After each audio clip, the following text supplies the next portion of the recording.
안녕하세요. 마음의 힘 박수진입니다. 좋아요와 구독 버튼은 저에게 마음의 힘과 용기를 줍니다. 제가 오늘 가지고 온 책은 에크하르트 톨레의 삶으로 다시 떠오르기입니다. 독일 출신의 에크하르트 톨레는 달라이 라마 탕리탕과 함께 21세기를 대표하는 영적 교사로 불리고 있습니다. 사춘기와 청년기에 극심한 우울증, 몇 번의 자살 시도 끝에 마침내 솟아오르는 내적 변혁을 경험하게 됩니다. 이 삶으로 다시 떠오르기는 장기간 뉴욕타임즈 베스트셀러 1위에 올라서 500만 부 이상이 판매되었다고 합니다. 모든 문제와 불행의 원인인 자기 자신이라는 감옥에서 벗어나 지금 이 순간의 자유와 기쁨에 이르는 단순하고 심오한 메시지를 저와 같이 한번 읽어보도록 하겠습니다. 에고, 인류의 현재 상태, 내 안에 인류로부터의 자유, 환상의 자아. 나라는 단어는 그것을 어떻게 사용하는가에 따라 가장 심각한 오류가 될 수도 있고 가장 심오한 진실이 될 수도 있다.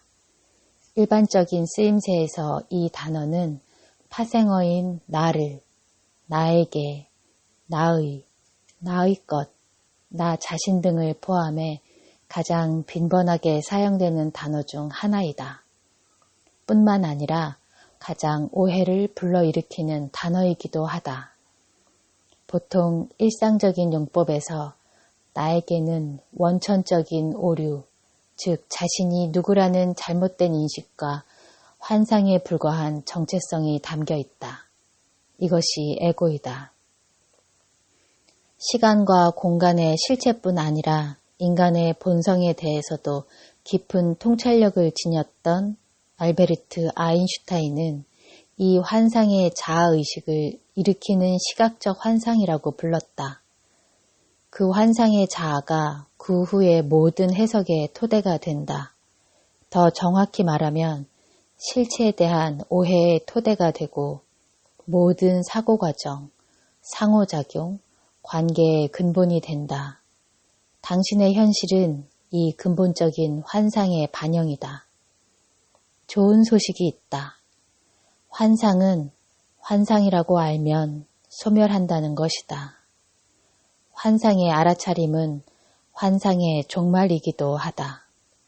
당신이 그것을 실체로 오해하고 있는 동안만 환상은 존재한다. 무엇이 내가 아닌가를 아는 순간 나는 누구인가의 실체가 저절로 나타난다.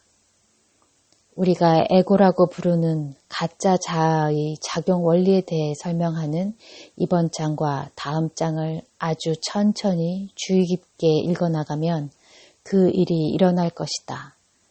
그렇다면 이 환상의 자아는 무엇인가? 당신이 나라고 말할 때 보통 그것이 의미하는 것은 진정한 당신이 아니다. 괴물 같은 환원주의적 행동에 의해 무한한 깊이를 가진 당신이라는 존재가 성대에 의해 생성되는 소리나 마음속에 있는 나라는 생각, 혹은 그 나가 자신과 동일시하고 있는 모든 것들과 혼동된다. 그렇다면 보통 말하는 나, 그리고 그것과 연관된 나를, 나에게, 나의 것은 무엇을 가리키는가?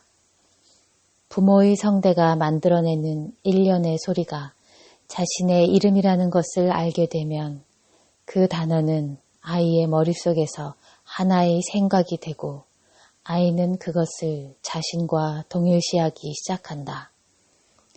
이 단계에서 어떤 아이는 자니는 배고파요 라고 말하듯이 자신을 3인칭으로 표현한다.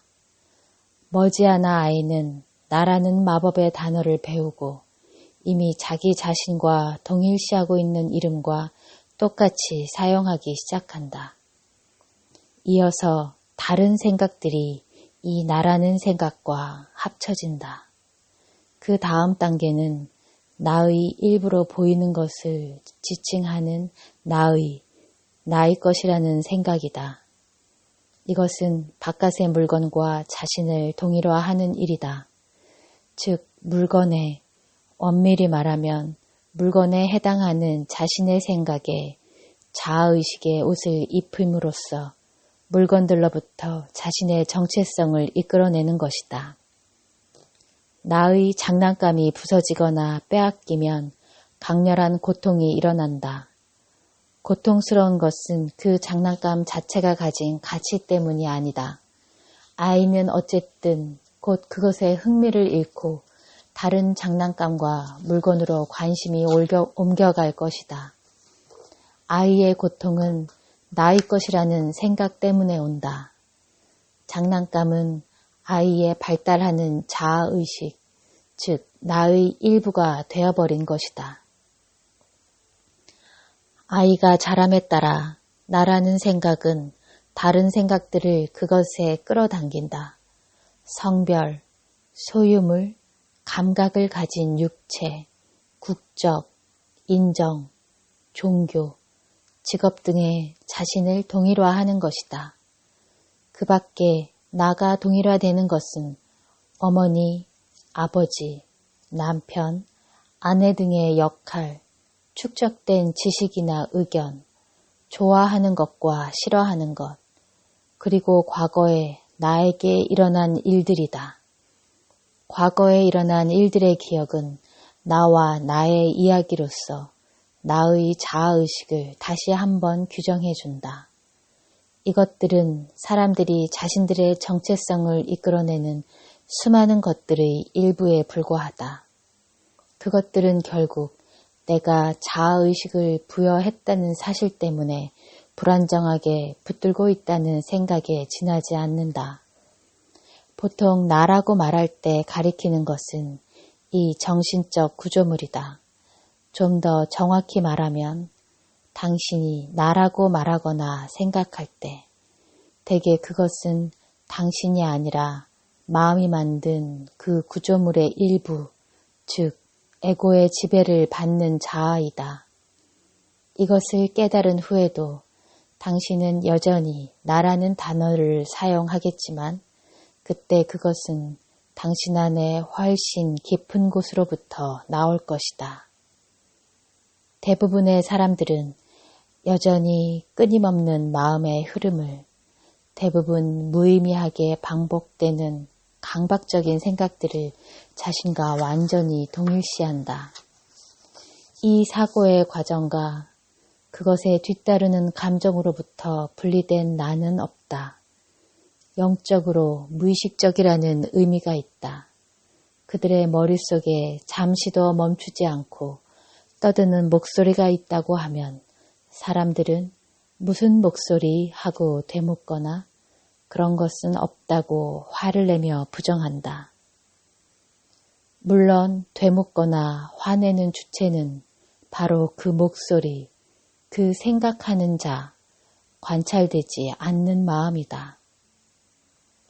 그것이 사람들을 완전히 사로잡고 있어서 거의 독립된 실체처럼 보인다. 생각과의 동일화에서 벗어나 한순간이라도 자기 마음의 내용물로부터 그 배후에 있는 알아차림의 존재로 정체성 전환을 경험한 적이 있는 사람은 그 경험을 결코 잊지 못한다. 그 정체성의 이동이 매우 미묘한 방식으로 일어나기 때문에 거의 알아차리지 못하거나 이유도 모르는 채 그저 기쁨과 내적 평화가 밀려오는 것으로 아는 사람도 있다. 머릿속 목소리. 내가 처음으로 짧은 자각을 경험한 것은 바로 런던 대학교 1학년 학생일 때였다. 그 당시 나는 일주일에 2번, 대개 아침 출근 시간이 끝난 9시 무렵 지하철로 대학 도서관에 가는 것이 습관이었다. 한 번은 지하철에서 30대 초반으로 보이는 여성이 내 맞은편에 앉았다. 그때까지 몇 차례 본 적이 없는 여성이었다. 누구든지 그 여성에게 관심을 기울일 수밖에 없었다. 지하철은 10,000원이었지만 그 여성의 양 옆자리에는 아무도 앉지 않았다. 이유는 분명했다. 그 여성이 어딘가 정상으로 보이지 않았기 때문이다. 그녀는 몹시 긴장해 있었고 무엇인가에 화가 난 듯한 큰 목소리로 쉴 새 없이 혼잣말을 하고 있었다. 자기 머릿속 생각에 몰두한 나머지 사람들이나 주변 상황을 전혀 의식하지 못하고 있는 것 같았다. 머리가 밑을 향하고 왼쪽 아래를 비스듬히 쳐다보며 텅 빈 옆좌석 누군가에게 말을 하고 있는 것처럼 보였다. 혼잣말의 정확한 내용은 기억나지 않지만 이런 식의 독백이었다. 그러니까 그 여자가 나한테 말했어. 그래서 내가 그 여자한테 말해줬지. 당신은 거짓말장이라고. 어떻게 감히 나를 비난할 수 있냐고. 언제나 나를 이용하는 건 당신이잖아. 난 당신을 믿었는데 당신이 그 믿음을 배신한 거잖아. 부당한 대우를 받아 뭔가 반박하지 않으면 안 되는, 그렇지 않으면 자신이 무너져 버릴 것 같은 분노가 목소리에서 전해졌다. 지하철이 토트넘 법원역에 가까워지자 여자는 자리에서 일어나 문 쪽으로 걸어갔지만 여전히 혼잣말을 계속하고 있었다. 내가 내릴 역도 같은 곳이었기 때문에 나는 그녀 뒤를 계속 따라갔다. 역을 빠져나오자 그녀는 베드포드 광장을 향해 걸어가기 시작했다.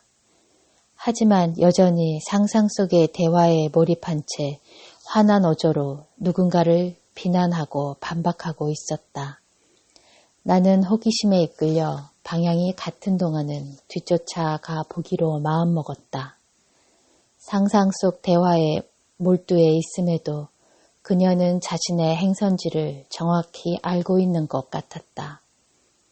머지않아 대학 본관과 도서관이 있는 1930년대에 지어진 평의원 회관의 당당한 모습이 보였다. 나는 어리둥절했다. 혹시 그녀가 나와 같은 목적지로 가고 있는 건 아닐까? 정말로 그녀는 평의원 회관을 향하고 있었다. 교수일까? 학생일까? 혹은 사무원일까? 사서일까? 아니면 심리학자의 연구 프로젝트에 참가한 피실험자일까? 답은 알 수 없었다. 20걸음 정도 뒤에서 걷고 있던 내가 건물 입구에 도착했을 때 이미 그 여성은 엘리베이터 한 대에 올라탄 뒤였다. 아이러니컬하게도 그것은 조지 오웰의 소설 1984년이 영화화되었을 때 마음감시 경찰을 본부를 촬영한 곳이었다. 나는 방금 목격한 것에 충격을 받았다. 25살의 나름대로 성숙한 대학 1학년생이었기 때문에 나 자신은 지적인 인간이라고 생각하고 있었고 인간 존재의 딜레마에 대한 해답은 모두 지성을 통해, 즉 생각에 의해 찾을 수 있다고 믿어 의심치 않았다. 알아차림이 없는 생각이야말로 인간 존재의 주된 딜레마인 것을 나는 아직 깨닫지 못하고 있었다. 교수들을 모든 답을 알고 있는 현자로 우러러 보았고 대학은 지식의 전당이라고 믿었다. 그런데 저 여성과 같이 제정신이라고는 볼 수 없는 사람이 어떻게 대학의 일원일 수 있단 말인가. 도서관에 가기 전에 화장실에 들어갔을 때도 나는 여전히 그녀에 대해 생각하고 있었다. 손을 씻으면서 생각했다. 난 저 여자처럼 되지 말아야지. 그러자 옆에 있던 남자가 흘낏 내 쪽을 바라보았다. 나는 그것을 생각만 한 것이 아니라 소리내어 중얼거렸던 것이다. 그것을 깨닫고는 나는 충격에 빠졌다. 아, 이런. 난 이미 그 여자처럼 되었군. 나의 마음도 그녀의 마음처럼 끊임없이 활동하고 있지 않은가? 우리 사이에는 오직 작은 차이밖에 없었다. 그녀의 생각 배후에 자리 잡고 있는 지배적인 감정은 분노인 듯했다. 나의 경우에는 대부분 불안이었다. 그녀는 생각을 소리내어 말했고 나는 대개 머릿속에서 생각했다. 만약 그녀가 미친 것이라면 나를 포함한 모두가 미친 것이었다. 다만 정도의 차이만 있을 뿐이었다. 한순간이었지만 나는 자신의 마음으로부터 물러나 더 깊은 시점에서 있는 그대로 그것을 바라볼 수 있었다. 생각에서 알아차림으로의 짧은 전환이었다. 나는 아직 남자 화장실에 있었지만 혼자만 남아서 거울에 비친 나 자신의 얼굴을 보고 있었다. 나 자신의 마음으로부터 분리된 그 순간 나는 웃음을 터뜨렸다. 제정신이 아닌 웃음으로 들렸을 수도 있지만 비로소 제정신으로 돌아온 웃음, 커다란 배를 가진 붓다의 웃음이었다. 삶은 내 마음이 만들어내는 것만큼 그렇게 심각하지 않다. 그 웃음은 그렇게 말하고 있는 듯했다. 그러나 그것도 실로 한순간의 일이었고 금세 잊혀졌다. 그로부터 3년 동안 나는 나 자신의 마음에 완전히 동일화되어서 불안하고 우울한 상태로 나날을 보냈다. 자각이 다시 돌아온 것은 자살의 고비까지 간 후의 일이었으며 이번에 깨달음은 짧은 순간의 경험 이상의 것이었다. 나는 강박적인 생각과 마음이 만들어낸 허구의 나로부터 완전히 자유로워졌다. 앞에서 말한 사건으로 나는 최초로 자각을 잠시 경험했을 뿐 아니라 인간 지성의 절대적 유효성에 대한 의심을 처음으로 내 안에 심게 되었다. 그로부터 몇 달 뒤 이 의심을 더욱 강화하는 비극적인 사건이 일어났다. 어느 월요일 아침 깊이 존경하던 교수의 강의에 출석했을 때 그 교수가 주말에 총으로 자살했다는 사실을 알게 되었다. 나는 몹시 놀랐다. 매우 존경받고 모든 해답을 알고 있는 것처럼 보였던 교수였다. 그러나 나는 아직 생각을 일구는 것 이외의 다른 선택을 바라볼 수 없었다. 생각은 의식의 아주 작은 측면에 지나지 않음을 아직 깨닫지 못했고 에고에 대해 아무것도 몰랐으며 더구나 그것을 자기 안에서 감지하는 일은 아직 할 수 없었다. 내부의 몸 느끼기. 육체와의 동일화는 에고의 가장 기본적인 형태 중 하나이지만 다행히도 그것은 가장 쉽게 뛰어넘을 수 있는 동일화이다. 그러나 그러기 위해서는 자신은 육체가 아니라고 자신에게 설득하는 것이 아니라 관심을 육체라는 외부적 형상과 아름답다, 추하다, 강하다, 약하다, 너무 뚱뚱하다, 너무 말랐다 같은 자신의 몸에 대한 생각으로부터 내 몸의 내부에 살아있음을 느낌으로 옮겨갈 필요가 있다. 몸의 겉모습이 어떤 차원에 있든 그 외부의 형상을 넘어가면 강렬하게 살아있는 에너지 장이 있다. 내부의 몸을 자각하는 것이 습관이 되어 있지 않다면 잠시 눈을 감고 자신의 양 손바닥에서 생명의 기운을 느낄 수 있는지 시험해 보는 것도 좋다. 그때는 마음에 귀를 기울이면 안 된다. 마음은 아무것도 느껴지지 않는다 라고 대답할 것이다. 또한 좀 더 재미있는 것을 하는 것이 어때? 하고 말할 것이다. 그러므로 마음에게 묻는 대신 직접 양손을 느껴보라. 즉, 손바닥 안에 미묘한 생명력을 느끼는 것이다. 생명력은 그곳에 있다. 그것을 알아차리기 위해서는 단지 손바닥으로 의식을 옮기기만 하면 된다. 처음에는 어렴풋한 찌릿찌릿한 감각일지 모르지만 머지않아 기 또는 생명력을 느낄 수 있다. 잠시 동안 손바닥에 주의를 집중하면 그 생명력은 더 강해질 것이다.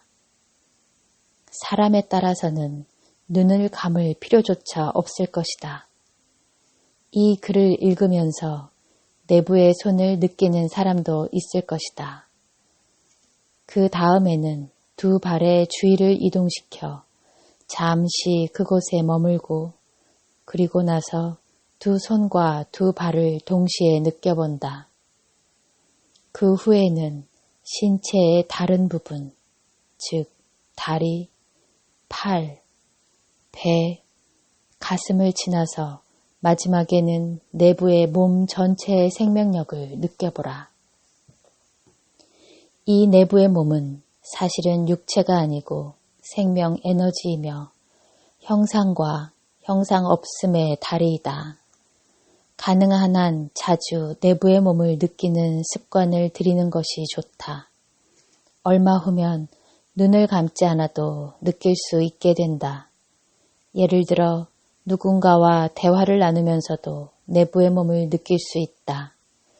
모순처럼 들리지만 내부의 몸과 접촉하고 있을 때 사실은 더 이상 육체와 동일화되지 않으며 자신의 마음과도 동일화되지 않는다. 즉 더 이상 형상과 동일화되지 않고 형상과의 동일화로부터 멀어져서 형상 없음으로 향해 간다. 이 형상 없음을 우리는 존재라고 부를 수도 있다. 그것이 당신 정체성의 핵심이다. 몸에 대한 그 알아차림은 당신을 지금 이 순간에 닷을 내리게 할 뿐만 아니라 에고라는 감옥으로부터 빠져나오는 출구가 된다. 이것은 면역체계와 신체의 자연 치유력에도 영향을 준다. 모든 이해를 넘어서는 평화. 많은 사람들이 삶의 어느 시점에서 비극적인 상실을 겪고 그 결과 새로운 차원의 의식을 경험한다. 소유물 전부를 잃는 사람도 있고 자식과 배우자, 사회적 지위, 명성, 신체적 능력을 잃는 사람도 있다. 경우에 따라서는 자연재해나 전쟁으로 한꺼번에 모든 것을 잃어 아무것도 남지 않는 자신을 발견하는 사람도 있다. 우리는 이것을 한계 상황이라고 부를 수 있다. 무엇과 동일화되어 있었든 무엇에 자아의식을 부여하고 있었든 그것들은 사라져버렸다. 그런 후에 갑자기 설명할 수 없는 이유로 처음에 느꼈던 고뇌와 극심한 두려움이 사라지고 현존의 신성한 느낌, 깊은 평화와 평안, 두려움으로부터의 완전한 자유가 찾아온다.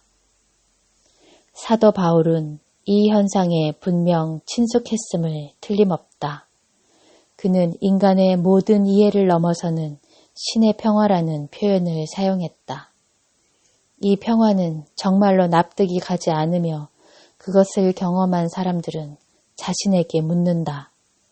이런 일에 맞닥뜨렸음에도 불구하고 어떻게 이런 평화를 느낄 수 있단 말인가? 일단 에고가 무엇이며 어떻게 작동하는지 깨닫게 되면 대답은 간단하다. 당신이 동일화되어 있는 형상, 당신에게 자아의식을 부여해준 형상이 무너지거나 사라질 때 에고도 함께 붕괴된다. 에고는 형상과의 동일화이기 때문이다. 동일화될 대상이 더 이상 아무것도 남아있지 않을 때 당신은 누구인가? 당신 주위의 형상이 사라지거나 죽음이 다가올 때 당신의 존재감, 나의 있음의 느낌은 형상과의 얽힘으로부터 자유로워진다. 물질에 갇혀있던 영혼이 자유로워지는 것이다. 당신은 자신의 진정한 정체성을 형상을 초월한 것으로서 만물에 편재한 현존으로서 모든 형상과 모든 동일화 이전에 있는 순수한 있음으로서 자각하게 된다. 당신의 진정한 정체성은 지금까지 의식이 동일화되어 온 그것들이 아니라 의식 그 자체임을 깨닫게 되는 것이다. 그것이 신의 평화이다. 당신 존재의 궁극적인 진리는 나는 이것이다 또는 나는 저것이다가 아니라 나는 있다이다. 큰 상실을 경험한 모든 사람이 이런 깨어남을 경험하고 형상과 동일화에서 벗어나는 것은 아니다. 어떤 사람은 그 즉시 자신이 상황과 타인과 불공평한 운명과 신의 피해자라는 강력한 정신적 이미지나 생각 형태를 만든다. 이런 생각 형태와 그것이 만들어내는 분노, 원한, 자기 연민 등의 감정들에 강하게 동일화되기 때문에 이것이 상실을 통해 붕괴된 과거의 동일화 대상들의 자리를 금세 대체한다. 다시 말해, 에고는 재빨리 새로운 형상을 발견한다. 이 새로운 형상이 깊이 불행한 것이라는 사실은 에고에게 큰 문제가 아니다. 좋든 나쁘든 동일화만 될 수 있으면 된다. 사실 이 에고는 전의 것보다 더 폐쇄적이고 단단하며 더 뚫기 어렵다. 비극적인 상실이 일어날 때 사람들은 그것에 저항하거나 아니면 항복한다. 억울해하거나 깊은 원한을 품는 사람도 있으며 자비로워지고 지혜로워지고 사랑이 더 커지는 사람도 있다. 항복은 있는 그대로를 내적으로 받아들임을 의미한다. 삶을 향해 자신을 여는 것이다. 저항하면 내면이 움츠러들고 에고의 껍질이 단단해진다. 당신은 다친다.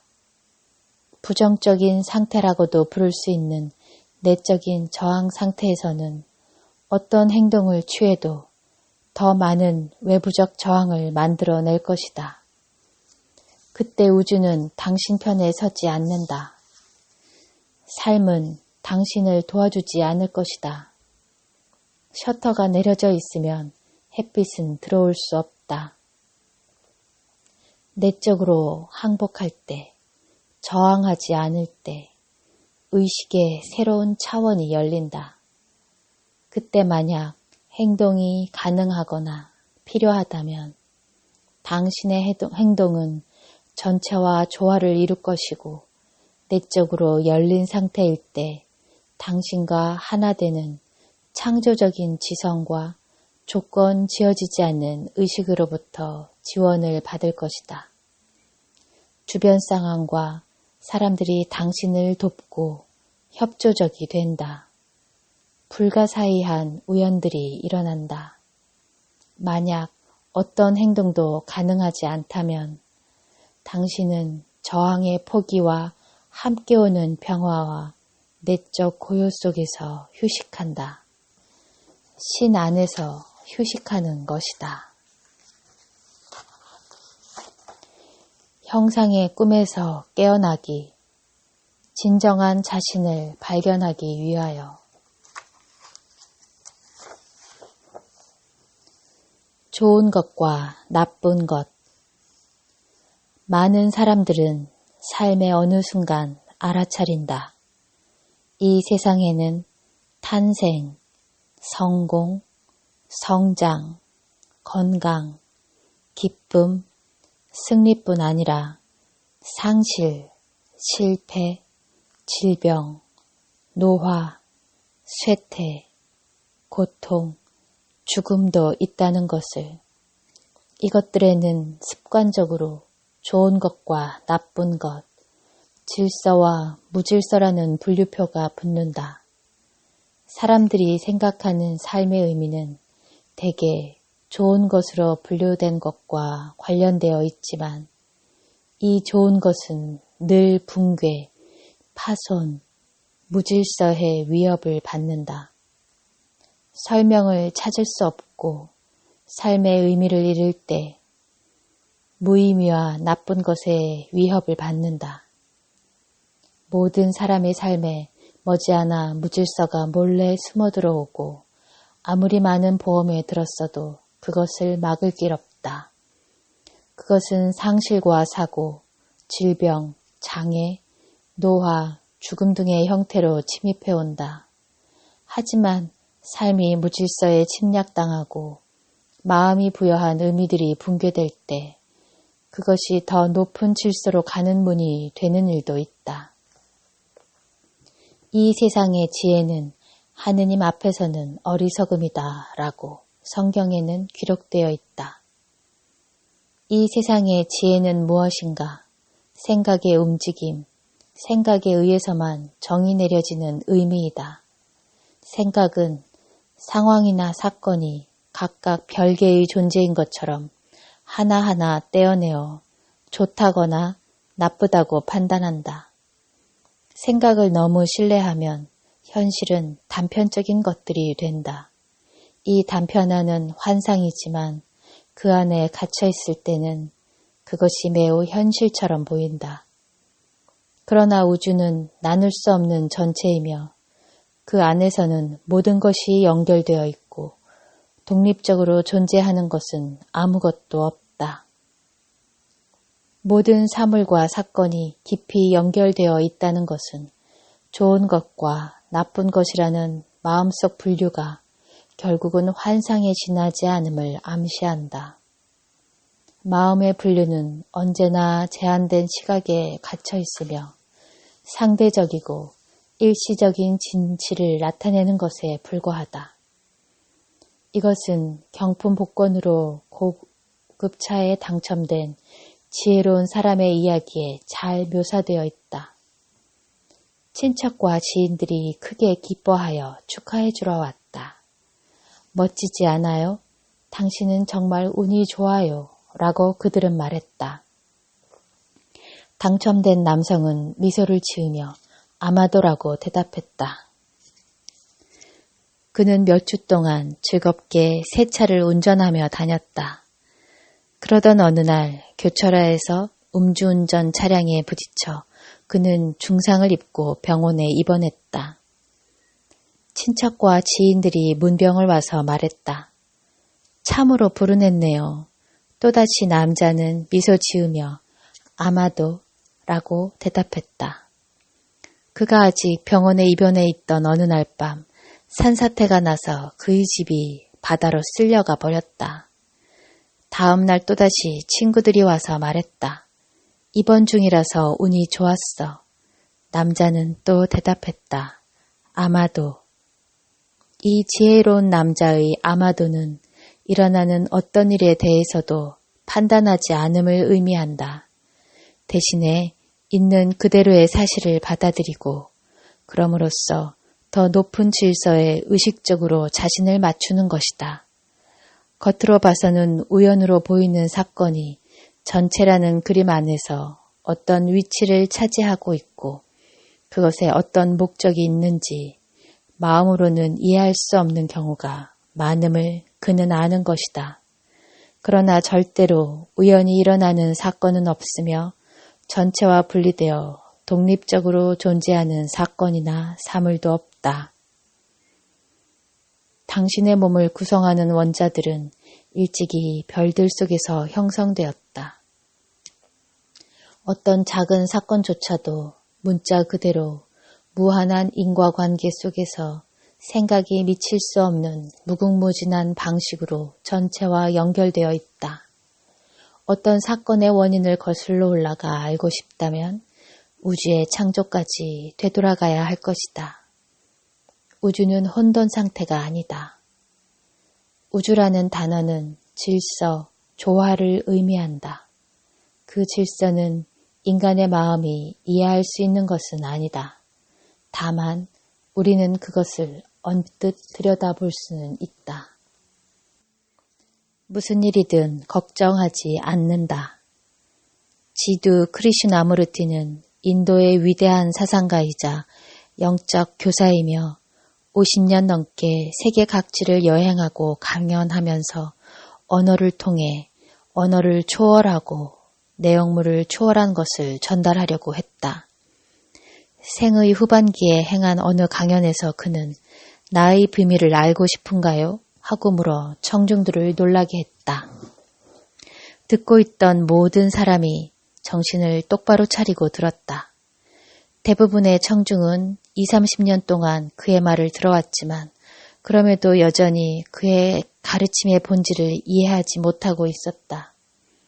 그 긴 세월이 흐른 뒤에 마침내 스승이 가르침을 이해할 열쇠를 주려고 하고 있었다.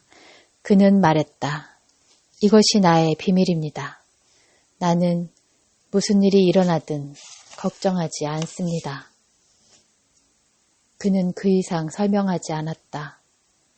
아무도 청중 대부분은 더 혼란스러웠을 것이다. 그러나 이 단순한 말에 담긴 의미는 매우 심오하다. 일어나는 일에 걱정하지 않는다. 이것은 무엇을 의미하는가? 자신의 내면이 일어나는 일들과 조화를 이루고 있다는 것이다.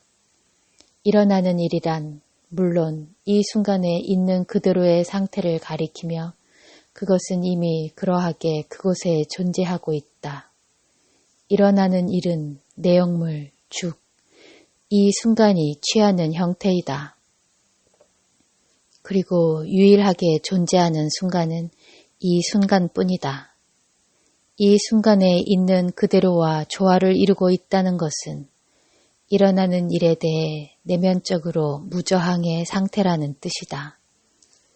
마음속에서 좋다거나 나쁘다는 분류표를 붙이지 않고 그것이 있는 그대로 있게 함을 의미한다. 그렇다면 이것은 삶의 변화를 가져오기 위한 행동을 더 이상 하지 않는 것을 의미하는가? 그렇지 않다. 오히려 그 반대로 지금이라는 순간과의 내적인 조화를 기초로 행동할 때 그 행동에는 삶 그 자체의 지성의 힘이 작용한다. 그런가? 일본의 한 마을에 하쿠인이라는 선사가 살고 있었다. 그는 큰 존경을 받았고 많은 사람들이 영적 가르침을 듣기 위해 그를 찾아왔다. 어느 날 절 옆집에 사는 10대 소녀가 임신을 했다. 화가 난 부모에게서 아이 아버지가 누구냐는 질문을 받은 소녀는 마침내 하쿠인 선사라고 대답했다. 몹시 흥분한 부모는 당장 선사에게 달려가 큰 소리로 욕을 하면서 그가 아이의 아버지임을 딸이 자백했다고 말했다. 하쿠인이 한 대답은 이것이 전부였다. 그런가? 추문은 마을 전체에 퍼지고 인근 지역까지 번졌다. 선사의 명성은 땅에 떨어졌다.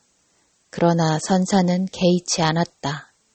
아무도 설법을 들으러 오지 않았지만 선사는 동요함 없이 담담했다. 아이가 태어났을 때 소녀의 부모는 아이를 하쿠인 선사에게로 데려다 주었다. 당신이 아버지이니까 당신이 아이를 키우시오. 선사는 아이를 사랑으로 돌보았다. 1년이 지났고 아이의 엄마는 참회하는 마음으로 부모에게 아이의 진짜 아버지는 부둣간에서 일하는 청년이라고 고백했다. 부모는 당황하여 하쿠인 선사의 거처로 거듭 달려가 사죄하고 용서를 구했다. 정말 죄송합니다. 아이를 다시 데려가려고 왔습니다. 저희 딸이 당신이 아버지가 아니라고 고백했습니다. 그런가? 그것이 선사가 아이를 그들에게 안겨주며 말한 전부였다. 선사는 거짓되든 진실이든 나쁜 소식이든 좋은 소식이든 그런가 하고 정확히 똑같은 방식으로 반응했다. 그는 좋은 것이든 나쁜 것이든 지금 이 순간이 취하는 모습을 그대로 인정하고 인간 드라마에는 참여하지 않았다.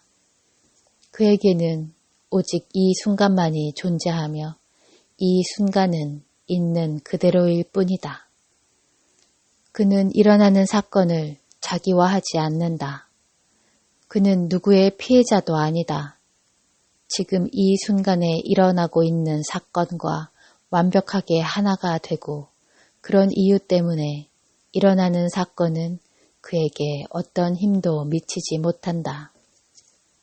일어난 일에 저항하려고 할 때면 그 일에 좌우되고 당신의 행복과 불행을 세상이 결정하게 되는 것이다. 아이는 사랑받고 보살핌을 받았다.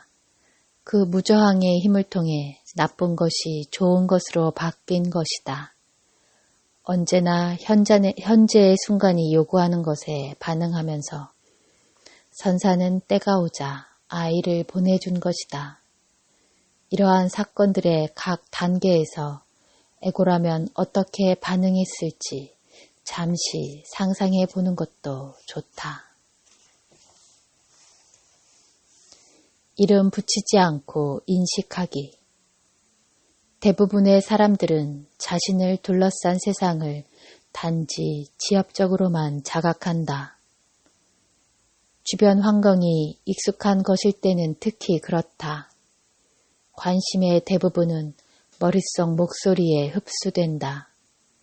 익숙하지 않은 장소나 외국을 여행할 때 더 살아있는 느낌을 받는 사람이 있다. 그런 사건들에는 생각보다 감각기관을 통한 인식, 즉 경험이 의식의 큰 부분을 차지하기 때문이다. 그래서 더 많이 현재의 순간에 존재할 수 있다.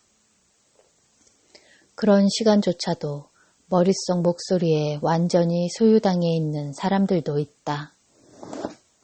그런 사람들은 즉석의 판단들로 감각 지각과 경험을 왜곡시킨다.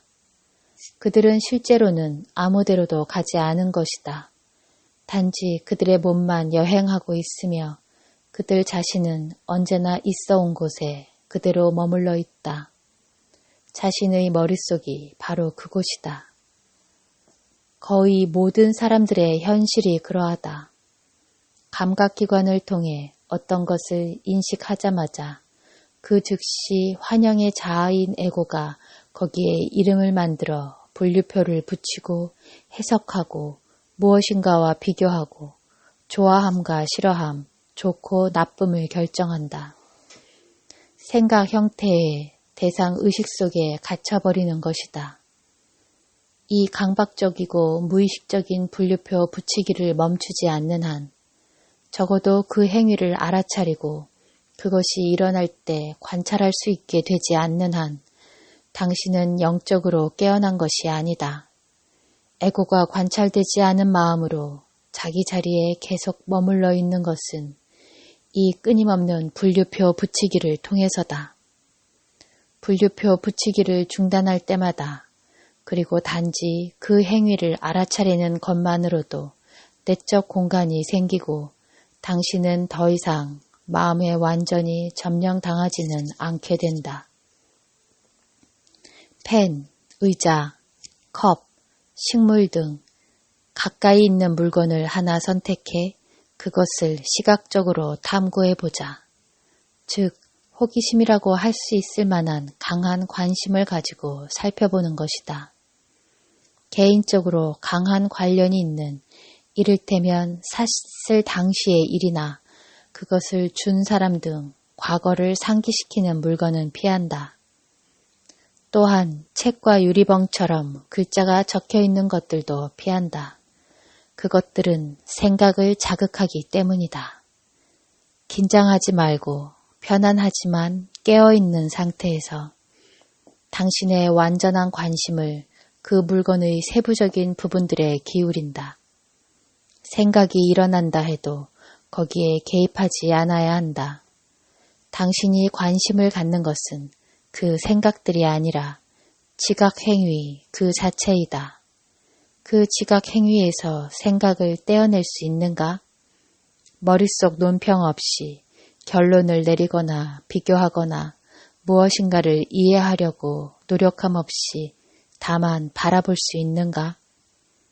몇 분 정도 관찰했다면 이번에는 지금 있는 방이나 장소로 시선을 돌리고 눈에 들어오는 사물 하나하나에 깨어있는 관심의 눈길을 던져보라. 그런 다음 이번에는 지금 들리는 소리에 귀를 기울인다. 주위를 보던 것과 같은 방식으로 소리를 듣는지, 물소리, 바람소리, 새의 쥐저김 같은 자연의 소리가 들릴 수도 있고 인간이 만든 소리가 들릴 수도 있다. 즐거운 소리도 있고 귀에 거슬리는 소리도 있을 것이다. 그러나 좋은 소리나 나쁜 소리라는 구분을 하지 말라. 어떤 해석도 없이 각각의 소리를 있는 그대로 이용하라. 이때는 편안하지만 활짝 깨어있는 관심이 열쇠이다. 이런 식으로 보고 들을 때 처음에는 거의 알아차리기 힘든 미묘한 차분함이 생기는 것을 알아차릴 수 있을 것이다. 어떤 사람들은 그것을 배경에 있는 고요로도 느끼기도 한다. 평화라고 부르는 사람들도 있다. 의식이 더 이상 생각에 완전히 흡수되지 않으면 의식의 얼마큼은 형상 없고 조건 지어지지 않은 본래의 상태 그대로 남는다. 이것이 내적 공간이다. 경험하는 자는 누구인가? 당신이 보고, 듣고, 맛보고, 만지고, 냄새 맡는 것은 물론 감각의 대상들이다. 그것들은 당신이 경험하는 것들이다. 그렇다면 그 주체, 그 경험하는 자는 누구인가? 예를 들어 당신의 대답이 물론 그건 나, 제인 스미스이지. 회사의 격리부장이고 45살이며 이혼했고 두 아이의 엄마인 미국인이 경험의 주체이지. 라면 당신은 잘못 생각하고 있는 것이다. 제인 스미스도 제인 스미스라는 정신적 개념과 동일하된 그 밖에 다른 무엇도 경험의 대상들이지 경험하는 주체는 아니다. 모든 경험에는 세 가지의 가능 구성 요소가 있다. 감각기관에 의한 인식, 생각 또는 정신적 이미지, 그리고 감정이다. 제인 스미스, 격리부장, 45살, 두 아이의 엄마, 이혼한 여자, 미국인, 이것들은 전부 생각들이며 따라서 그것들을 생각하는 순간 당신이 경험하는 일부이다. 이 중 어느 곳도 당신 자신에 대해 말하거나 생각하는 모든 것은 경험의 대상들이지 주체가 아니다. 그것들은 경험이지 경험하는 자가 아니다. 당신은 자신이 누구인가에 대해 1000가지가 넘는 더 많은 정의들, 즉 생각들을 추가할 수 있으며 그렇게 함으로써 당신 자신도 경험의 복잡성이 증가할 것이다. 물론 정신분석의 수입도 증가할 테고 하지만 이런 식으로 한다고 해서 당신이 모든 경험에 우선하는 그 경험하는 자, 그 사람 없이는 아무런 경험도 존재할 수 없는 그 주체가 되지는 않는다. 그렇다면 경험하는 자는 누구인가? 당신이다. 그럼 당신은 누구인가? 의식이다. 의식은 무엇인가? 이 질문은 대답이 불가능하다. 질문에 대답하는 순간 대상을 왜곡한 것이고 그것을 또 다른 대상으로 만든 것이 된다. 전통적으로는 영혼이라 불리는 이 의식은 일반적인 의미의 언어로는 알 수 없다. 그렇게 하려고 하는 것 자체가 부질없는 짓이다. 안다는 것은 모두 주체와 객체, 아는 자와 알의 대상이 있는 이원성의 영역 안에서의 일이다. 주체인 나, 그 아는 자 없이는 어떤 것도 알 수 없고 인식할 수 없으며 생각할 수도 없으며 느낄 수도 없지만 그 아는 자는 영원히 알 수 없는 것으로 남아 있어야만 한다. 왜냐하면 나에게는 형상이 없기 때문이다. 오직 형상만이 알의 대상이 될 수 있지만 이 형상 없는 차원 없이는 형상의 세계도 있을 수 없다. 형상 없는 차원은 형상들의 세계가 나타났다가 사라지는 빛나는 공간이다. 그 공간이 나의 순수한 있음의 삶이다. 그것은 시간을 초월해 있다. 나의 순수한 있음도 시간을 초월해 있고 영원하다. 그 공간 안에서 일어나는 것들은 상대적이고 일시적이다. 쾌락과 고통, 어둠과 이름, 탄생과 죽음이다. 내적 공간을 발견하는데 가장 큰 방해물, 그 경험하는 자를 찾는데 가장 큰 장애물은 경험에 너무 또 마음이 사로잡힌 나머지 자기 자신을 잃어버리는 것이다. 이것은 의식이 자신이 꾸는 꿈속에서 실종됨을 의미한다. 모든 생각, 모든 감정, 모든 경험에 점령당해 마치 꿈속에 있는 것 같은 상태가 된다. 수천 년 동안이나 인간에게는 이것이 정상적인 상태였다. 당신이 의식을 알 수는 없지만 자기 자신으로서 의식을 의식하는 일은 가능하다. 어느 상황에서도 어느 장소에 있든 상관없이 직접적으로 의식을 감지할 수 있다. 당신은 그 의식을 자신의 현존으로서, 예를 들어 이 페이지에 적힌 단어들이 인식되고 생각으로 바뀌는 그 내적 공간으로서 지금 여기에서 감지할 수 있다. 그것이 밑바탕에 있는 나의 있음이다. 당신이 지금 읽고 생각하는 단어들은 전면에 있고 그 나의 있음은 바탕을 이루는 층, 즉 모든 경험과 생각과 느낌을 떠받치는 배경이다. 호흡, 생각의 흐름에 틈을 만듦으로써 내적 공간을 발견하라. 그 틈이 없으면 당신의 생각은 어떤 창조적인 불꽃도 없는 반복적이고 활기 없는 것이 된다. 이 행성의 대부분의 사람들이 여전히 그런 상태이다. 그 틈의 시간적 길이는 신경 쓰지 않아도 된다. 몇 초만이라도 충분하다. 그 틈은 당신 쪽에서의 어떤 노력 없이도 저절로 점점 길어질 것이다.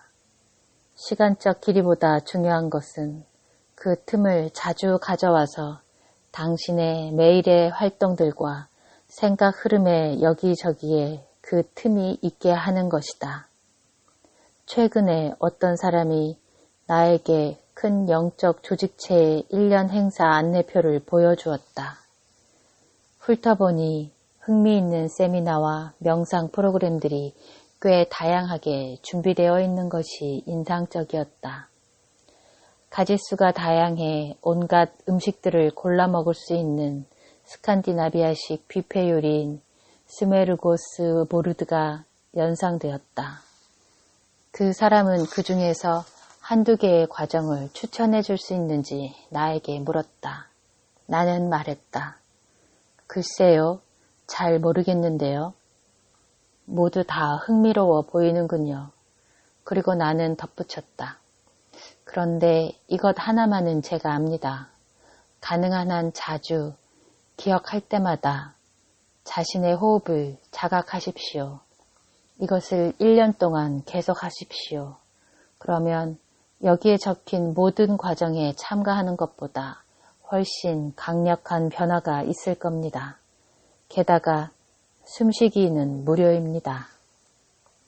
자신의 호흡을 자각하는 것은 생각으로부터 관심을 돌려 내적 공간을 만들어준다. 그것이 의식을 탄생시키는 한 방법이다. 비록 의식은 나타나지 않은 채 온전하게 당신 안에 있지만 우리는 의식을 이 차원 속으로 데려오기 위해 이곳에 있는 것이다. 자신의 호흡을 의식해보라. 호흡의 감촉에 주목하라. 공기가 움직이면서 몸 안으로 들어오고 나가는 것을 느껴보라. 들숨과 날숨, 더불어 가슴과 배가 조금 팽창했다가 수축하는 것을 느낄 수 있다. 한 번의 의식적인 호흡만으로도 그 전까지 생각에서 생각으로 방해받지 않은 연속적인 흐름이 이어지던 자리에 약간의 공간을 만들기에 충분하다. 한 번의 의식적인 호흡을 두세 번이라면 더욱 좋지만 하루에 가능한 한 여러 번 반복한다. 이것은 당신의 삶에 내적 공간을 만드는 훌륭한 방법이다. 설령 어떤 사람들이 하듯이 2시간 이상씩 호흡 명상을 할지라도 한 번의 호흡이 당신이 알아차릴 필요가 있는 전부이며 당신이 진정으로 알아차릴 수 있는 전부이다. 나머지는 기억과 기대이다. 즉 생각이다. 사실 호흡은 당신이 하는 것이라기보다는 자연스러운 일어남이고 당신은 그것을 관찰할 뿐이다. 호흡은 저절로 일어난다. 몸 안의 지성이 그 일을 하고 있다. 당신이 해야만 하는 것은 그것이 일어나는 것을 지켜보는 일이다. 긴장도 노력도 개입하지 않는다. 또한 호흡 사이의 짧은 멈춤을 주목하라. 특히 숨을 다 내쉬고 난 뒤 다시 들이쉬기 전에 고요한 지점을. 많은 사람들은 호흡이 비정상적으로 얕다. 호흡을 자각하면 할수록 호흡은 자연스러운 깊이를 되찾는다. 호흡에는 형상이 없기 때문에 고대로부터 영혼, 즉 형상을 초월한 한 생명과 동등시 되어 왔다. 하느님이 흙으로 사람을 지으시고 생명의 숨을 코에 불어넣으시니 사람이 살아있는 생명체가 되었다. 숨을 뜻하는 독일어 아트메는 고대 인도의 산스크리트어 아트만에서 온 것이다. 아트만은 만물이 내부에 존재하는 신성한 영, 내재하는 신을 의미한다. 호흡에는 형상이 없다는 사실도 호흡 알아차림이 삶의 공간을 만들어내는, 즉 의식을 발생시키는 더없이 효과적인 방법인 몇 가지 이유 중 하나이다. 호흡은 물체가 아니며 형태도 형상도 없기 때문에 훌륭한 명상 대상이다. 또 한 가지, 호흡 알아차림이 효과적인 이유는 호흡이 가장 미묘하고 겉보기에 중요하지 않은 현상처럼 보이기 때문이다. 니체가 말한 최고의 행복을 구성하는 더할 나위 없이 작은 것이기 때문이다. 정식 명상법으로 호흡 알아차림을 수련할지 그렇지 않을지는 당신에게 달려있다. 하지만 형식에 얽매인 명상은 나날의 삶 속으로 공간의식을 가져오는 대안이 될 수 없다. 호흡의 자각은 당신을 현재의 순간으로 오게 한다. 이것이 모든 내적 변화의 열쇠이다. 호흡을 의식할 때마다 당신은 절대적으로 현재의 순간에 존재한다. 또한 생각하는 동시에 호흡을 알아차릴 수 없음을 당신은 눈치챌지 모른다. 호흡에 의식을 집중하면 마음의 활동이 정지된다. 그러나 이것은 최면에 걸리거나 반쯤 조는 상태와는 매우 다르며 당신은 완전히 깨어있고 고도로 민감하다. 생각 아래로 떨어지는 것이 아니라 생각 위로 올라가는 것이다. 그리고 더 자세히 들여다본다면 완전히 현재의 순간 속으로 들어오는 것과 의식의 이름 없이 생각을 멈추는 이 두 가지가 사실은 하나이며 같다는 것을 발견하게 될 것이다. 공간 의식이 등장한 것이다. 삶의 목적에서 깨어나기. 무엇을 하는가가 아니라 누구인가. 깨어남과 회귀운동. 한 개인의 삶에서 회귀운동이 일어날 때는 즉 늙음과 질병, 심신의 장애, 상실, 개인적인 비극을 통해 형상이 약해지고 소멸될 때는 영적인 깨어남의 기회가 찾아온다. 의식이 형상과의 동일화에서 벗어날 기회이다. 우리의 현대 문화에는 영적인 진리가 거의 없기 때문에 이것을 기회로 알아보는 사람도 많지 않다. 그러므로 그들 자신이나 가까운 사람에게 형상의 붕괴가 오면 사람들은 무엇인가 지독하게 잘못된, 일어나지 말아야 하는 일이 일어났다고 생각한다. 우리의 문명은 인간이 놓인 조건에 대해 매우 무지하다. 영적으로 무지할수록 고통은 더 크다. 특히 서양의 많은 사람들에게 죽음은 단지 추상적인 개념에 불과하며 인간의 육체가 소멸하는 시기가 가까이 왔을 때 무엇이 일어나는지 전혀 알지 못한다. 노쇠하고 늙은 사람들은 대부분 요양원에 격리된다. 오래된 문화들에서는 모든 사람에게 공개되는 시신이 소위 문명 국가들에서는 감추어진다.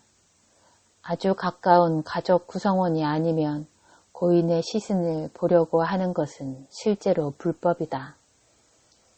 장례식에서는 시신의 얼굴에 화장까지 한다. 볼 수 있도록 허락되는 것은 위생적으로 처리된 죽음뿐이다. 죽음은 단지 추상적인 개념에 지나지 않기 때문에 대부분의 사람들은 자신을 기다리고 있는 형상의 소멸에 전혀 준비가 되어 있지 않다. 죽음이 가까이 왔을 때는 충격을 받고 이해할 수 없으며 절망하고 큰 두려움에 사로잡힌다. 이제 모든 것이 의미가 없어진다. 그동안 삶이 그들을 위해 가지고 있던 모든 의미와 목적은 축적, 성공, 세움, 보호, 그리고 감각적인 만족과 관련된 것이었기 때문이다.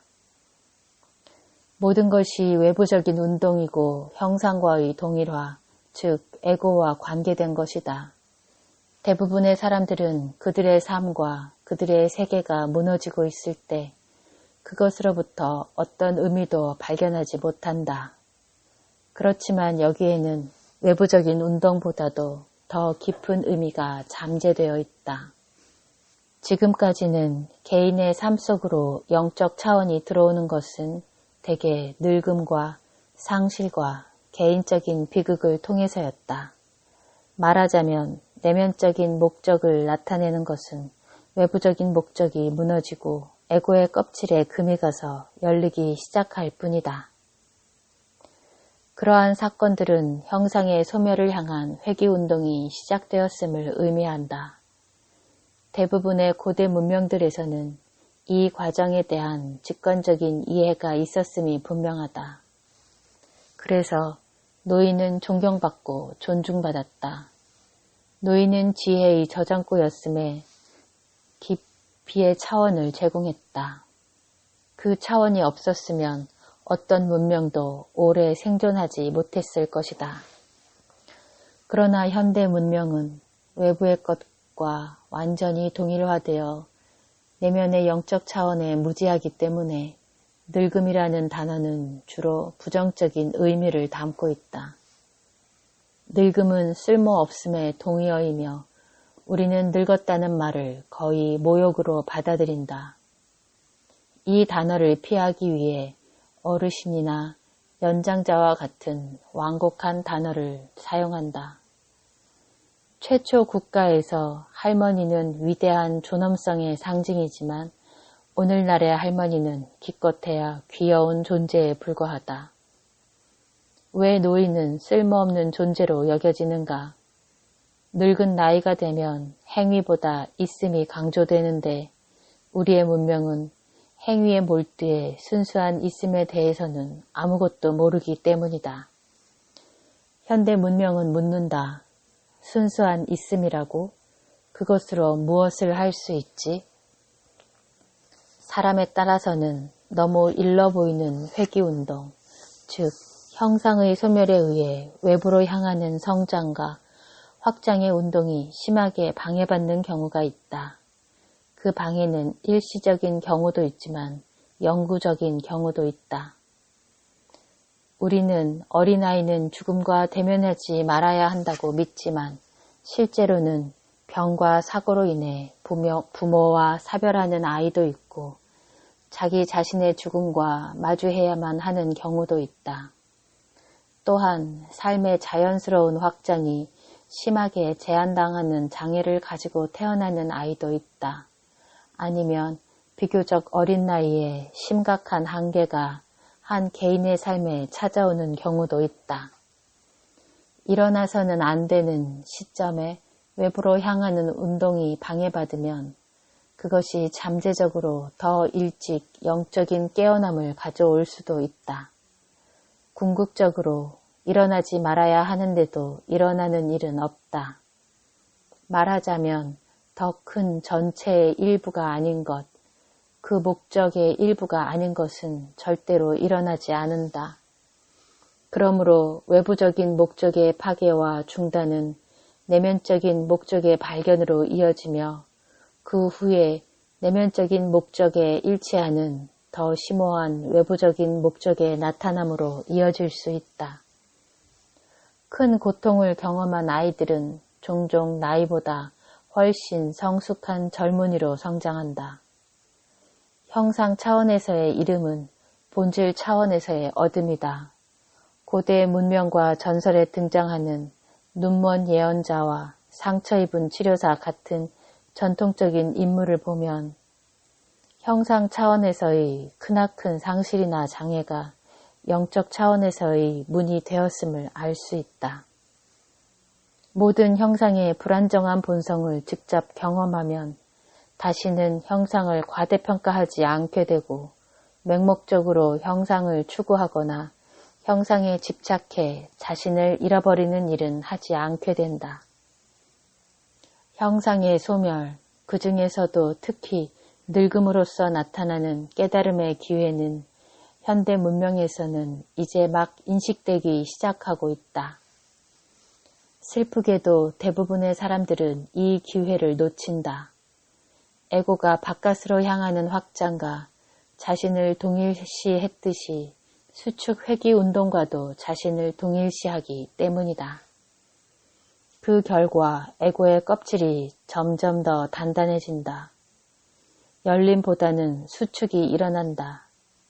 왜소해진 에고는 자신에게 남은 나날을 투덜거림과 불평으로 보내고 두려움과 분노, 자기 연민, 죄책감, 비난, 그 밖의 부정적인 심리적, 감정적 상태에 사로잡힌다. 혹은 추억에 집착하고 과거의 일만을 생각하고 이야기하는 회피 전략을 택한다. 한 개인의 삶에서 에고가 회귀운동과 자신을 더 이상 동일시하지 않으면 늙음이나 다가오는 죽음은 본래의 의미를 되찾는다. 영적 차원에서의 문이 되는 것이다. 나는 이 과정을 실현하며 살아가는 노인들을 만나보았다. 그들은 늙어가면서도 빛이 나고 있었다. 그들이 쇠약하져가는 형상들은 투명해져서 의식의 빛이 비쳐나오고 있었다. 새로운 지구에서는 늙음이 인간 개인의 의식이 꽃피어나는 높은 가치를 지닌 시기로 인식될 것이다. 그 시기는 아직 삶의 외부적인 환경들 속에 자신을 잃어버린 사람들에게는 늦은 귀향의 시기이고 자신의 내면적인 목적에 눈을 뜨는 시기이다. 그 밖의 많은 사람들에게 늙음의 시기는 깨어남의 과정이 강렬해져서 마침내 정점에 이르는 시기가 될 것이다. 깨어있는 행동의 세 가지 방식. 의식이 당신이 하는 일 속으로 흘러들어올 수 있는, 그렇게 해서 당신을 통해 이 세상 속으로 흘러들어올 수 있는 세 가지 길이 있다. 당신의 삶을 우주의 창조적 힘과 연결시키는 세 가지 방식이다.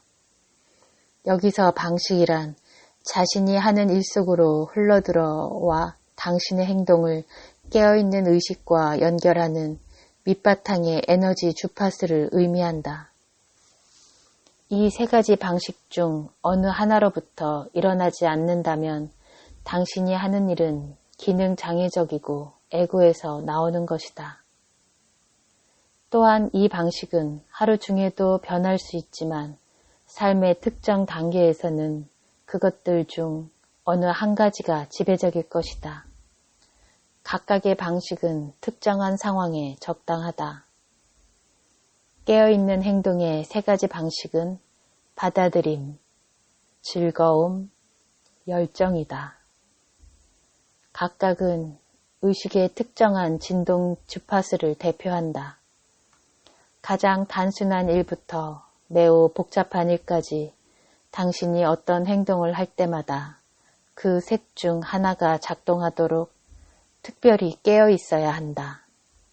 만일 당신이 받아들임, 즐거움, 열정의 어느 상태에도 있지 않다면 자세히 살펴보면 당신은 자기 자신과 다른 사람에게 고통을 안겨주고 있음을 발견할 것이다.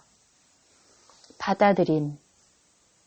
즐겁게 할 수 없는 일일지라도 최소한 그것이 하지 않으면 안 되는 일임을 받아들일 수는 있다.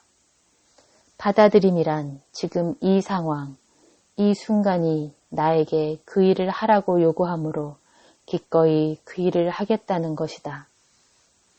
지금 일어나고 있는 일을 마음속에서 받아들이는 것의 중요성에 대해서는 이미 자세히 말했다. 자신이 하지 않으면 안 되는 일을 받아들이는 것도 그것의 또 다른 측면이다. 예를 들어 깊은 밤 낯선 장소에서 폭우 속에 펑크난 타이어를 갈아 끼워야 한다면 열정적이기는커녕 즐겁게 하기도 어려울 것이다. 하지만 그 일을 받아들일 수는 있다. 받아들임의 상태에서 행동한다면 그 일을 하는 동안 당신이 평화롭다는 것을 의미한다. 그 평화로움은 미묘한 에너지 파동으로 당신이 하는 일 속에 흘러든다. 겉에서 볼 때 받아들임은 수동적인 상태처럼 보일 것이다. 하지만 실제로는 적극적이고 창조적이다. 왜냐하면 이 세상에 완전히 새로운 무엇인가를 가져오기 때문이다. 그 평화, 그 미묘한 에너지 파동이 의식이며 그 의식이 이 세상 속으로 흘러들어오는 방식 중 하나가 저항하지 않고 항복하는 것이다. 항복은 받아들임의 한 측면이다. 만약 자신이 하는 일을 즐길 수도 없고 받아들일 수도 없다면 중단하는 것이 좋다. 그렇지 않으면 자신이 정말로 책임져야 할 유일한 것, 또한 진정으로 중요한 유일한 것에 책임을 지지 않고 있는 것이다. 그것은 바로 당신의 의식 상태이다. 자신의 의식 상태에 책임을 지지 않는 것은 삶에 책임을 지지 않는 것이다. 즐거움. 당신이 하는 일을 실제로 즐겁게 할 때 저항하지 않고 항복함으로써 오는 평화는 살아있음의 느낌으로 바뀐다. 즐거움은 깨어있는 행동의 두 번째 방식이다. 새로운 지구에서는 배후에서 사람들의 행동에 동기를 부여하는 힘으로써 즐거움이 결핍을 대처할 것이다. 결핍감은 자신이 모든 창조의 배후에 있는 힘으로부터 단절되고 분리된 조각이라는 에고의 망상으로부터 일어난다. 즐거움을 통해 당신은 우주의 그 창조적인 힘과 연결된다. 과거나 미래 대신 현재의 순간을 삶의 중심점으로 삼을 때 자신이 하는 일을 즐겁게 하는 능력은 극대화된다. 그리고 그것과 함께 삶의 질도 높아진다. 즐거움은 순수한 있음의 역동적인 측면이다. 우주의 창조적 힘이 자신을 의식할 때 그것은 기쁨으로 나타난다. 자신의 일을 마침내 즐겁게 할 수 있게 되기 위해 무엇인가 의미 있는 일이 당신의 삶 속으로 들어오기를 기다려야만 하는 것은 아니다. 기쁨 속에는 당신이 필요로 하지 않는 것 이상의 많은 의미가 있다. 삶을 시작하기 위해 기다리기 증후군은 무의식 상태의 가장 공통된 망상 중 하나이다. 하는 일을 즐겁게 하기 위해 어떤 변화가 일어나기를 기다리는 대신 자신의 일을 이미 즐겁게 하고 있을 때 외부 차원에서의 확장과 긍정적인 변화가 당신 삶 속에 일어날 가능성이 훨씬 크다. 자신이 하는 일을 즐겁게 할 수 있게 해달라고 자신의 마음에게 허락을 구하지 말라. 즐기면 안 되는 이유를 산더미처럼 얻게 될 것이다. 지금은 안 돼 하고 마음은 말할 것이다. 내가 바쁜 게 안 보여? 그럴 시간이 없어. 아마도 내일이면 즐기기 시작할 수 있을지도 몰라. 그러나 자신이 하고 있는 일을 지금 즐거워하지 않으면 내일은 결코 오지 않을 것이다. 나는 이것 또는 저것을 하는 것을 즐거워한다. 라고 말하는 것은 사실 잘못된 이해이다. 그 말은 기쁨이 당신이 하는 일로부터 나오는 것처럼 보이게 하지만 실제로는 그렇지 않다. 기쁨은 당신이 하는 일로부터 오지 않는다. 기쁨은 당신의 내면 깊은 곳으로부터 당신이 하는 일 속으로 흘러들어가며 그렇게 해서 이 세상 속으로 흘러들어온다. 기쁨이 자신이 하는 일로부터 온다는 오해는 정상적이지만 위험하다. 왜냐하면 이 오해에서부터 기쁨이 어떤 행위나 사물 같은 것으로부터 오는 것이라는 믿음을 만들어주기 때문이다.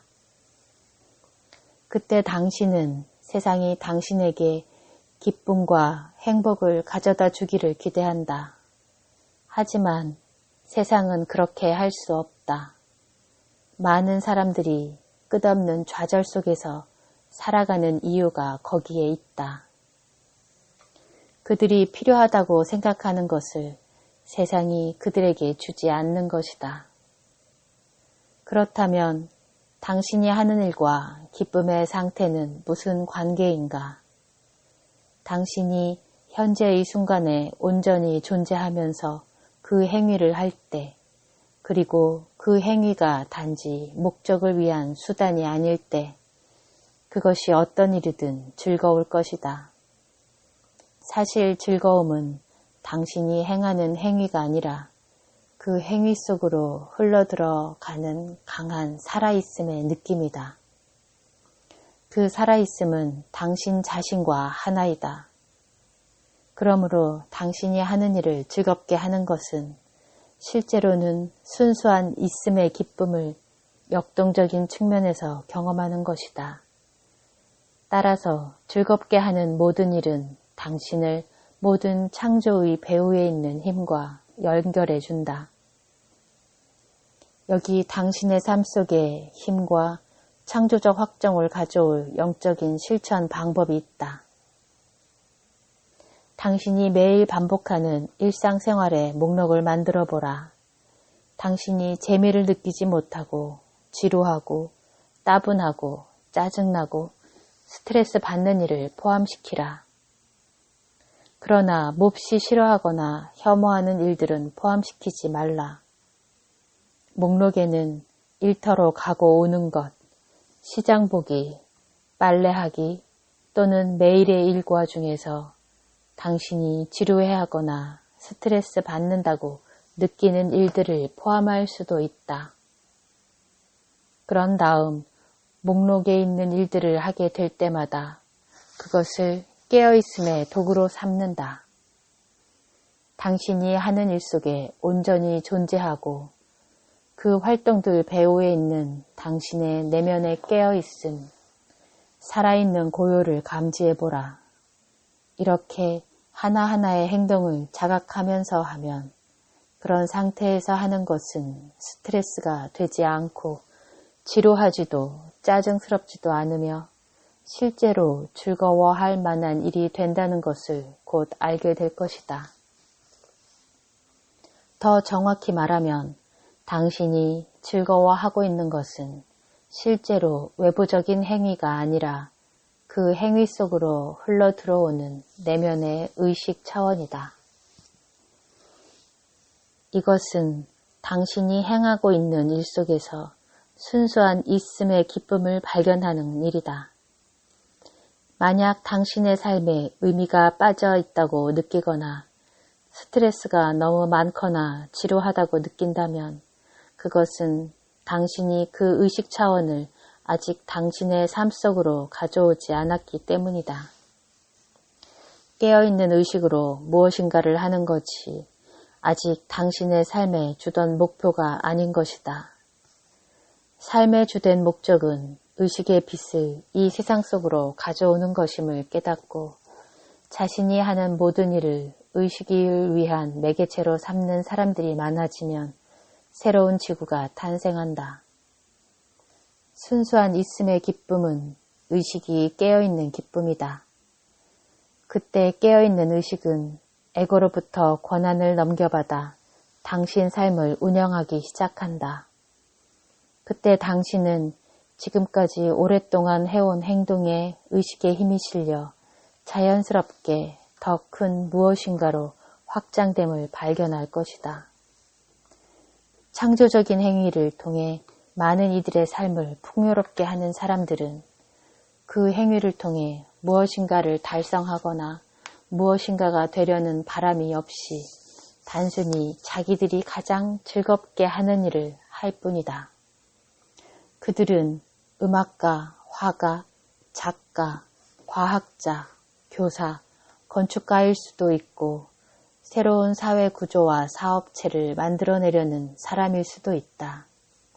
이들이 영향을 미치는 범위는 몇 년 동안은 미미할지 모르지만 갑자기 혹은 서서히 강력한 창조적인 힘의 물결이 그들이 하는 일 속으로 흘러들어 마침내는 그들이 상상할 수 있었던 것 이상으로 넓어지고 무수히 많은 사람들에게 가 닿을 것이다. 그때 그들이 하는 일에는 즐거움의 강렬함이 더해져서 일반 사람이 성취할 수 있는 것을 훨씬 뛰어넘는 창조성이 따라온다. 그러나 자만해서는 안 된다. 거기 어딘가에 에고의 잔재가 숨어 있을지 모르기 때문이다. 당신은 여전히 한 사람의 평범한 인간이다. 당신을 통해 이 세상 속으로 흘러 들어오고 있는 그것이 특별한 것이다. 그 본질을 당신은 모든 존재들과 공유하고 있다. 14세기 페르시아의 시인이며 수피의 스승인 하피즈는 이 진리를 이렇게 아름답게 표현했다. 나는 신의 숨이 통과해 흐르는 피리의 한 구멍이다. 그대여, 이 음악을 들으라. 열정, 깨어남이라는 내면적인 목적에 변함없이 충실한 사람들에게 찾아올 수 있는 창조적 표현의 또 다른 방식이 있다. 어느 날 갑자기 그들은 자신의 외부적인 목적이 무엇인지 알게 된다. 위대한 비전과 목표를 가지고 그때부터 그 목표를 이루기 위해 일해 나간다. 그 목표와 비전은 대개 그들이 지금까지 작은 규모로 즐겁게 해온 것과 어떤 식으론가 연결되어 있다. 이곳이 깨어있는 행동의 세 번째 방식인 열정이 일어나는 곳이다. 열정은 자신이 하고 있는 일에 깊은 즐거움을 느낌과 동시에 목표와 비전의 요소가 더해지는 것을 의미한다. 하는 일의 즐거움에 목표를 더해지면 에너지장 또는 진동 주파수가 변화한다. 즐거움에 우리가 구조적 긴장이라고 부를 수 있는 것이 어느 정도 더해져서 열정으로 바뀐다. 열정에 의해 연료를 공급받은 창조적인 활동이 절정에 이르렀을 때는 엄청난 강도의 에너지가 동반될 것이다. 당신은 관역을 향해 날아가는 화살처럼 그리고 그 여행을 즐기는 화살처럼 느낄 것이다. 겉에서 보는 사람의 눈에는 당신이 스트레스에 눌려있는 것처럼 보일지 모른다. 하지만 열정의 강렬함은 스트레스와는 아무 관계가 없다. 지금 하고 있는 일을 하고 싶어 하는 것보다 목표에 도달하는 것을 더 많이 원할 때 당신은 스트레스를 받는다. 즐거움과 구조적 긴장의 균형이 깨지고 뒤의 것이 압도하기 때문이다. 보통 스트레스는 에고가 돌아와 당신을 우주의 창조적 힘으로부터 단절시키고 있다는 신호이다. 우주의 창조적 힘 대신 에고의 욕망이 주는 압박과 긴장감만 있으며 따라서 그것을 해내기 위해 힘들게 나아가고 열심히 일하지 않으면 안 된다. 스트레스를 느끼면서 하는 일은 반드시 질과 효율성이 떨어진다. 또한 스트레스와 불안과 분노 같은 부정적인 감정에는 강한 상관관계가 있다. 그것은 신체에 독이 되고 암과 심장병 등 모든 퇴행성 질환의 주된 원인으로 인식되기 시작하고 있다. 스트레스와 달리 열정은 에너지 진동 주파수가 높기 때문에 우주의 창조적 힘과 공명한다. 랄프 waldo 에머슨이 열정 없이는 어떤 위대한 것도 이루어지지 않았다 라고 말한 이유이다. 열정이라는 단어는 고대 히라보의 안을 뜻하는 엔과 신을 의미하는 테오스에서 유래한 말이다. 그리고 그것과 관련된 단어 엔토우시아제이는 신에 사로잡힌 의미이다. 열정에 불타고 있을 때는 자기 혼자서 모든 것을 해야만 할 필요가 없음을 발견하게 된다. 사실 자기 혼자 할 수 있는 것은 아무 의미도 없다.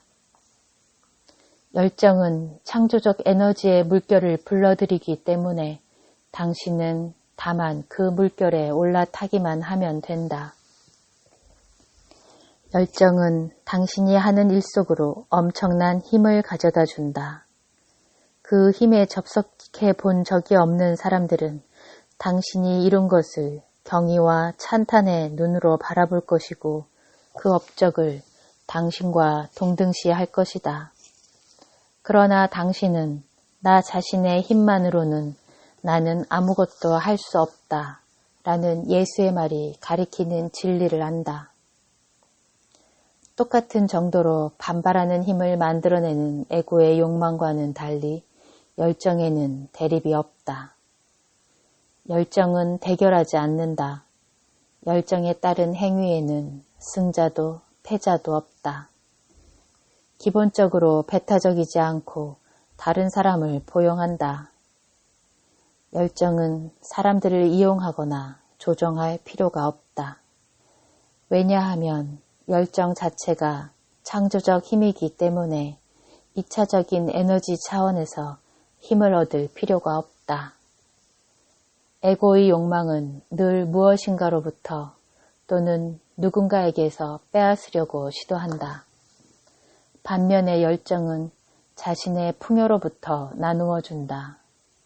열정은 적대적 상황이나 사람들의 비협조 등의 형태로 나타나는 장애에 부딪혀도 결코 공격하지 않고 그들을 우회하거나 상대방을 포용하거나 양보하며 그럼으로써 그 대립하는 에너지를 도움이 되는 것으로 적을 친구로 바꿔놓는다. 열정과 에고는 공존할 수 없다. 한쪽은 다른 한쪽의 부재를 의미한다. 열정은 자신이 어느 곳으로 가고 있는지 알지만 동시에 자신의 살아있음을 기쁨, 힘의 원천인 현재의 순간과 깊이 하나가 되어 있다. 열정은 아무것도 원하지 않는다. 왜냐하면 아무것도 부족하지 않기 때문이다. 열정은 삶과 하나이며 열정에 의해 움직이는 행동이 아무리 역동적이어도 당신은 그 행동 속에서 자신을 잃지 않는다. 회전하는 바퀴의 중심에는 늘 고요하면서 강렬하게 살아있는 공간이 있다. 모든 활동 가운데 평화로운 중심부가 있다. 그것은 모든 것의 원천인 동시에 어떤 것에도 영향을 받지 않는다. 열정을 통해 당신은 외부로 향하는 우주의 창조 원리와 완전히 연결되지만 그 창조 행위와 자신을 동일시하진 않는다. 다시 말해 그곳에 에고는 없다. 동일화가 없다면 고통의 큰 원인 중 하나인 집착도 없다. 창조적 에너지의 물결이 지나가면 구조적 긴장은 다시 줄어들고 자신이 하는 일에서 느끼는 기쁨은 남는다. 누구도 열정 속에서만 일생을 보낼 수는 없다. 하나의 물결이 지나간 뒤 나중에 또다시 새로운 창조적 에너지의 물결이 찾아와 새로워진 열정으로 인도할 것이다. 형상의 소멸을 통해 돌아가는 운동이 시작되면 열정은 더 이상 당신에게 봉사하지 않는다. 열정은 외부로 향하는 삶의 주기에 속한다. 오직 받아들이는 항복을 통해서만 돌아가는 운동, 즉 집으로 가는 여행과 자신을 맞출 수 있다. 정리하면 이렇다. 지금 하고 있는 일을 즐겁게 하고 그것이 목표와 비전과 결합하면 열정이 생겨난다. 목표가 있다 해도 관심의 초점은 현재 순간에 하고 있는 일에 머물러야 한다. 그렇지 않으면 우주적 목적과의 연결에서 이탈하게 된다. 비전이나 목표가 영화배우나 유명 작가나 부유한 사업가가 되는 것처럼 자기 자신의 부풀린 이미지, 즉 숨은 에고의 형태는 아닌지 확인해야 한다. 또한 목표가 바닷가의 대저택, 개인 소유의 회사, 1,000만 달러의 은행 예금 등 이것저것을 소유하는 곳에 초점이 맞춰져 있지 않는지도 점검해야 한다. 부풀린 자기 이미지와 이것저것을 소유한 자신에 대한 비전은 모두 정적인 목표이며 따라서 당신에게 힘을 주지 않는다. 그 대신 목표는 반드시 역동적이어야 한다. 자신이 참여할 수 있는 활동을 통해 다른 인간 존재들 뿐만 아니라 전체와 연결될 수 있는 일에 초점을 향해야 한다. 유명한 배우나 작가 같은 모습으로 자신을 보는 대신 자신의 작품을 통해 무수히 많은 사람들에게 영감을 주고 그들의 삶을 풍요롭게 하는 모습으로 자신을 보아야 한다. 그 활동이 자기 자신뿐 아니라 수많은 사람들의 삶을 얼마나 풍요롭게 하고 깊어지게 하는가를 느껴야 한다. 자신은 하나의 문이며 형상으로 나타나지 않는 모든 생명의 원천에서 나온 에너지가 그 문을 통해 모두를 위해 흘러가는 것을 느끼는 것이다. 그러기 위해서는 목표와 비전이 자기 안에서, 즉 마음과 느낌 차원에서 이미 현실이 되어 있을 필요가 있다. 열정은 마음속 청사진을 물질 차원으로 옮기는 힘이다. 이것이야말로 마음을 창조적으로 사용하는 방법이며 그렇기 때문에 여기에는 아무 결핍감도 욕망도 개입하고 있지 않다. 당신은 자신이 원하는 것을 나타나게 할 수 없다. 이미 가지고 있는 것만을 나타나게 할 수 있을 뿐이다. 힘든 노동과 스트레스를 통해 원하는 것을 얻을 수도 있지만 그것은 새로운 지구의 방식이 아니다. 마음을 창조적으로 사용하고 의식을 통해 형상을 나타나게 하는 열쇠를 예수는 다음과 같은 말로 우리에게 주었다. 무엇이든 기도하고 구하는 것은 받은 줄로 믿으라. 그러면 너희에게 그대로 되리라. 지금까지 함께 해주신 여러분 감사합니다. 마음의 힘 박수진이었고요. 오늘 읽은 에크하르트 톨레의 삶으로 다시 떠오르기를 통해 여러분들의 삶에 다시 열정과 받아들인 즐거움을 찾기를 바랍니다. 좋아요와 구독 버튼 눌러주시면 감사하고요. 여러분 존중합니다. 감사합니다. 사랑합니다.